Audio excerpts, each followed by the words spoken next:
The boardroom was silent, the kind of silence that could suffocate. Behind polished mahogany tables, billion-dollar decisions were being made, not in Congress, not in the halls of democracy, but in the headquarters of corporations whose names every household knew.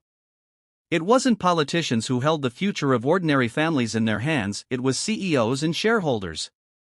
And in that silence, Anthony Scaramucci leaned forward, his eyes sharp with realization, while across from him, Cenk Uygur tightened his jaw, ready to voice what millions had been screaming but no one in power wanted to hear. This was the beginning of the great debate, not between two men, but between two visions of America. The rise of corporate politics wasn't sudden. It was a slow, deliberate climb.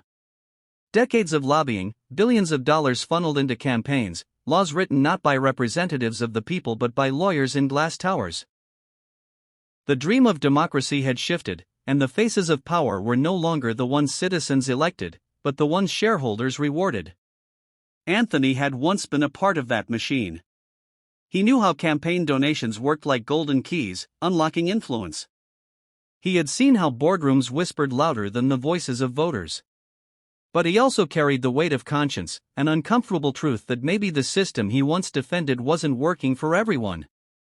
Cenk, on the other hand, had built his life exposing those very truths. With fiery passion, he spoke not just for himself but for millions who worked paycheck to paycheck, who felt crushed by student loans, healthcare bills, and wages that never stretched far enough.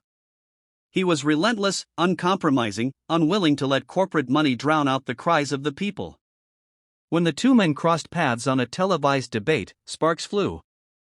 "Anthony," Cenk said, his voice trembling with urgency, "this isn't democracy anymore. It's a corporate monarchy. Lobbyists write the laws, billionaires buy the elections, and everyday Americans are left powerless." Anthony shot back, measured but intense. "Cenk, I hear you. I do. But corporations also create jobs, innovate, and drive the economy. We can't just demonize them. The problem isn't their existence, it's the unchecked influence, the corruption of balance. That's where reform must begin."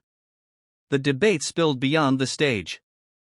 It ignited conversations across the country. College students rallied, holding signs that read money out of politics.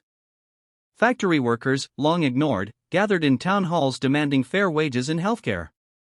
Even middle-class families, weary of broken promises, began to ask harder questions: who really runs this country? But the fight wasn't just about ideas, it was about power. The moment citizens began to rise, corporations doubled down. Dark money flooded campaigns.